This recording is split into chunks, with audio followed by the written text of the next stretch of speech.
अस्सलाम वालेकुम। आज हम अपने जिस्म के एक अहम हार्मोन के बारे में बात करने वाले हैं जो कि है थायराइड हार्मोन। और इस हार्मोन की कमी की कौन कौन सी इलामात होती हैं ये भी हम डिस्कस करेंगे। थायराइड ग्लैंड एक तितली की तरह का आर्गन होता है जो हमारी गर्दन के अगले हिस्से में मौजूद होता है।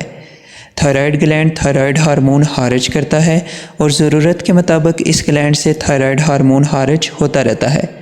थायराइड हार्मोन हमारे जिस्म के अंदर खुराक की तोड़ फोड़ करवाता है जिसकी वजह से एनर्जी बनती है और इसी खुराक के तोड़ फोड़ के अमल को हम मेटाबॉलिज्म कहते हैं।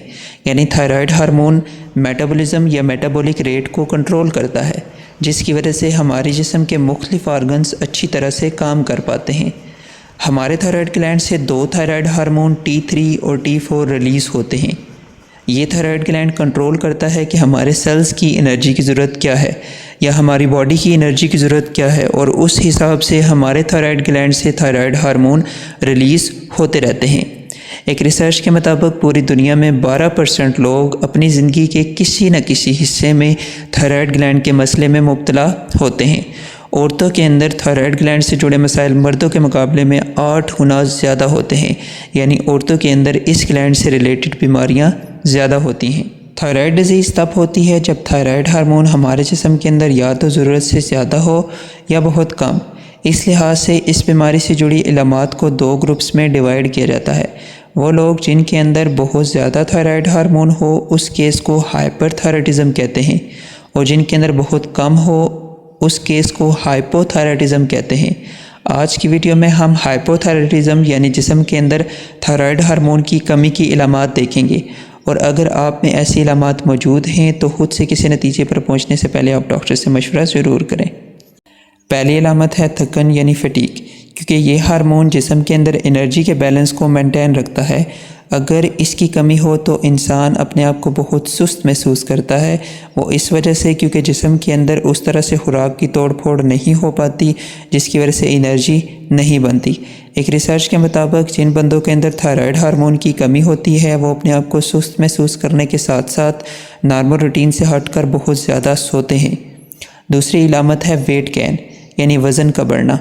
जब इस हार्मोन की कमी होती है तो खुराक की तोड़ फोड़ उस तरह से नहीं हो पाती और जिस्म के अंदर फैट्स वगैरह जमा होना शुरू हो जाते हैं जिसकी वजह से हाइपोथायराइडिज्म के केस में वज़न ज़्यादा हो जाता है। तीसरी इलामत है सर्दी लगना, क्योंकि इस केस में यानी हाइपोथायराइडिज्म के केस में जिस्म के अंदर खुराक की तोड़ फोड़ अच्छी नहीं होती जिसकी वजह से हीट जनरेट नहीं हो पाती और हाइपोथायराइडिज्म के मरीज़ दूसरों के मुकाबले में बहुत ज़्यादा सर्दी महसूस करते हैं। चौथी इलामत है मसल्स यानी पट्ठों और जोड़ों में दर्द। इस बीमारी के अंदर मसल्स की प्रोटीन्स टूटना शुरू हो जाती हैं जिसकी वजह से मसल्स में बहुत ज़्यादा दर्द शुरू हो जाता है। पांचवी इलामत है बालों का गिरना। हमारे जिस्म के अंदर जिन स्ट्रक्चर से बाल निकलते हैं उन्हें हेयर फॉलिकल्स कहते हैं और इन हेयर फॉलिकल्स को थायराइड हार्मोन कंट्रोल करता है और इस हार्मोन की कमी की वजह से बाल गिरना शुरू हो जाते हैं। एक रिसर्च के मुताबिक पूरी दुनिया में जिन्हें हेयर लॉस का मसला होता है उनमें से 20 से 25% लोगों को ये मसला कम थायराइड हार्मोन की वजह से होता है। नंबर 6 पर है जल्द का खुश्क होना और खारिश लगना। नंबर 7 पर है अफसरदा और उदास महसूस करना, क्योंकि हाइपोथायराइडिज्म के केस में जिस्म के अंदर बहुत सारी तब्दीलियां हो रही होती हैं उस वजह से मरीज़ उदास और अफसरदा महसूस करता है। नंबर 8 पर है यादाश्त का कमज़ोर होना और किसी काम की तरफ तवज्जो ना दे पाना। नंबर 9 पर है कब्ज़ यानी कॉन्स्टिपेशन। कॉन्स्टिपेशन की वजह बहुत सारी बीमारियां या बहुत सारे फैक्टर्स हो सकते हैं लेकिन हाइपोथायराइडिज्म की इलामत के अंदर भी कॉन्स्टिपेशन आता है। नंबर 10 पर है औरतों के अंदर इर्रेगुलर मेंस्ट्रुअल साइकिल यानी इर्रेगुलर पीरियड्स और फर्टिलिटी इश्यूज़।